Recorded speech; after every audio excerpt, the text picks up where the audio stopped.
Hey everybody, I'm Coach Brick, and I'm here to make you into a lean, mean building machine.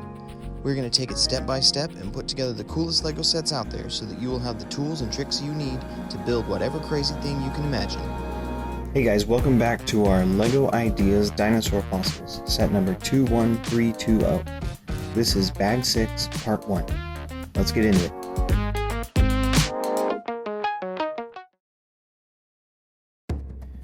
Okay guys, last time we finished up Bag 5. So today we're going to get started on Bag 6. Let me sort this out and then we'll get going with our instructions.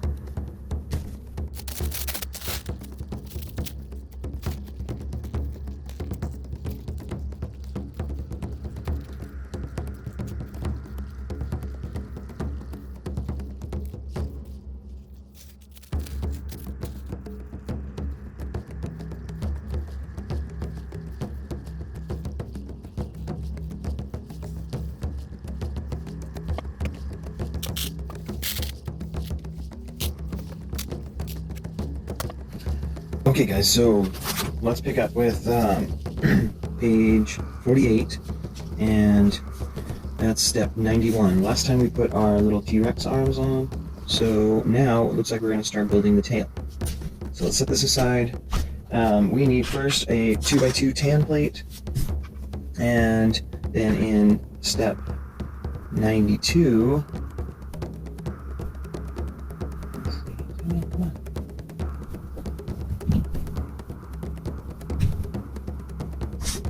so step 92, we need one of these 1x2 plates with a double pronged hinge going off the side, and we also need a 1x2 that's rounded off. Okay, so we're going to put the rounded off 1x2 on one side of this, and the hinge on the other side.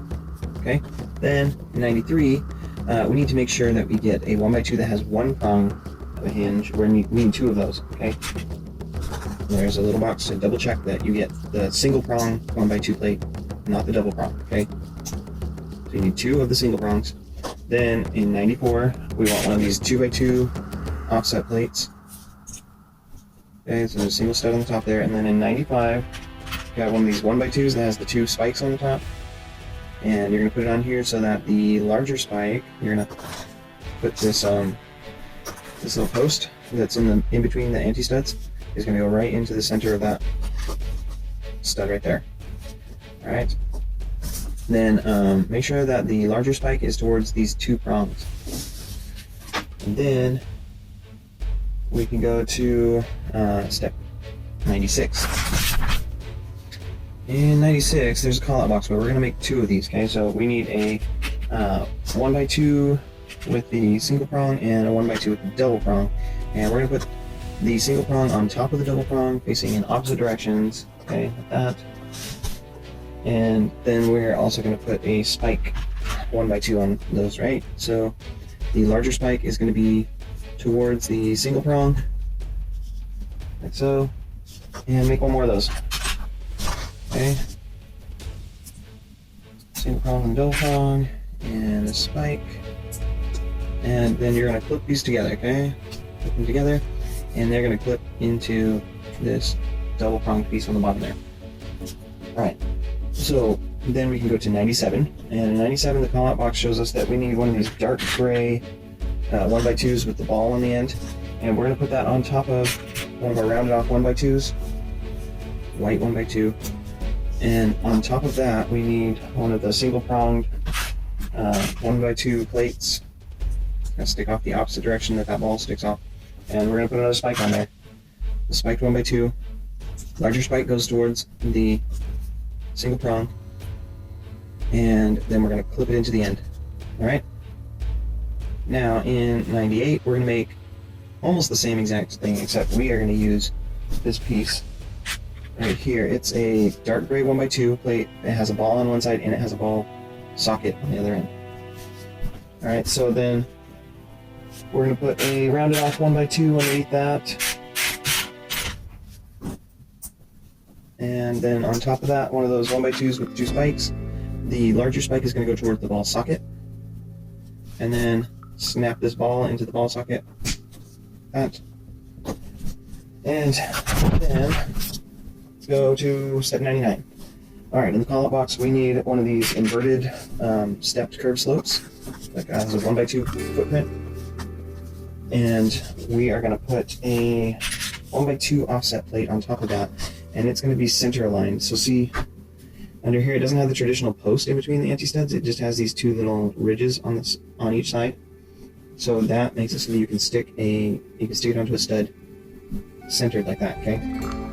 And then we want another one of those dark gray pieces with the ball on one end and the socket on the other end.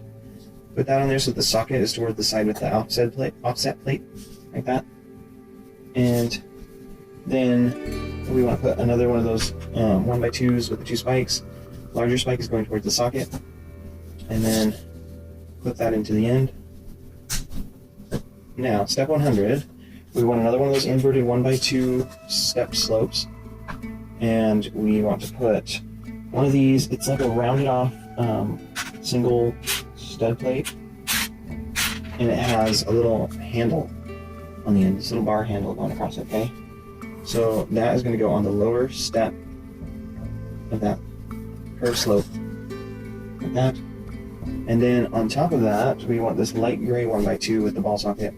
And the ball socket is going to face the other direction from that bar handle, and then with another spiked 1x2 on top of it, with the larger spike towards the ball socket, and then clip this onto the end of the tail. Oops, that came apart. Like that. There we go. And then up to step 101, we need one of those little. It's a clip hand with a little post hole in it, and then grab one of these big rib pieces or tusks, whatever, and stick it into the end. And then this little clip hand is going to clip into the end right here onto that bar handle. And then we'll go to 102. Now in the call-out box we see that we want to grab one of these single stud blocks. Well, it takes the footprint of a single block, or single stud, but it has studs off all four sides and the top. And so we want to put a single rounded stud underneath it. And then on top of it, we want to put a cheese wedge. Alright. We got this little white cheese wedge. And then on the sides, we want to get these little tiles, these single stud spaced tiles that are half round and half square. And the round direction is going to go, they're going to go sideways, okay, so that the round side is pointing the same direction as the lower part of this cheese slope, okay? So it's going to slope down, and then the rounded parts are going to point both out at the same direction that you would slide down that cheese slope. And now, with that built, this is going to go underneath here on this tan 2x2. And what's going to happen is you're going to put this stud, this side-facing stud that is towards the square ends of those tiles, into the center of that anti-stud. Okay, like that, so that the cheese slope is pointing forward and the single stud is pointing back. And then in 103, we're going to get another one of those 5-directional single blocks, and we're going to put another single stud underneath it, and then we're going to grab I think it is, yeah, it's one of these like kind of blade-edged tooth spike things, and you're going to put that in one side of this so that it's pointing down, I believe, hooking down like that. And then on either side of that, you're going to put two more of those half round, half squares, so that the round side is pointing towards this spike, and then another cheese slope that is sliding down onto the spike. Okay, so now you have this little widget, and you're going to make two of these, okay? So let me put another one of those together real quick.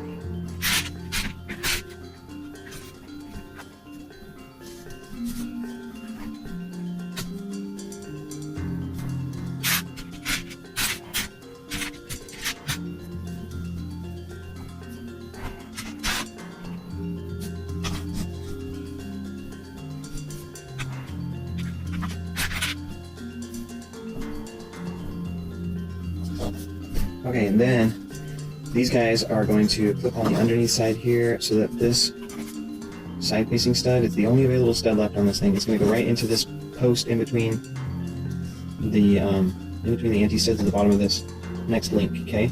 And you want it facing, let's see, you want this facing, so the same direction as this other one that you put on, so that the cheese slopes are in the front, and this spike is looking backwards towards the end of the tail.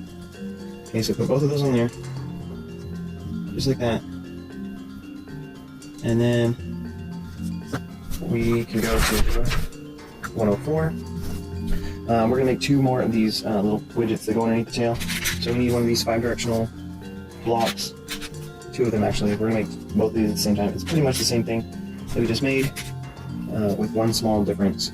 So the single stud goes underneath there. And then we have half round, half square on each side, and a cheese slope on the top.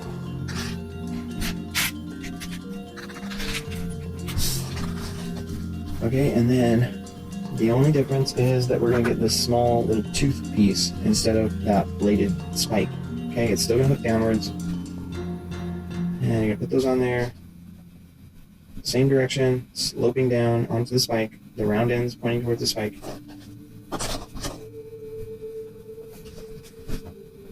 Once you have both of these made, then we can stick these underneath here into that center post,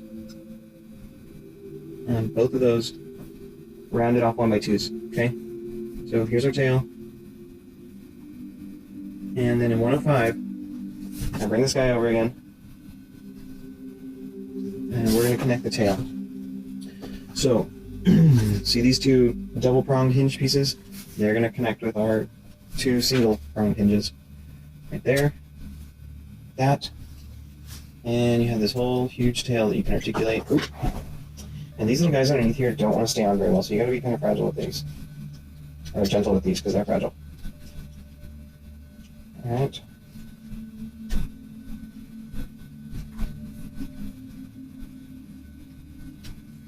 So it's got some nice. Oop. Man, these are really fragile. So the end with those ball sockets has some nice articulation. That's pretty cool. Some curve going. Wow, this is going to be problematic. Okay, so I'm going to put this aside. We're just not going to touch that anymore. And we'll take a break. We'll come back next time with part 2 of Bag 6. Thanks for joining us, guys. Please give us a like and subscribe. Tell your friends. And we'll see you next time.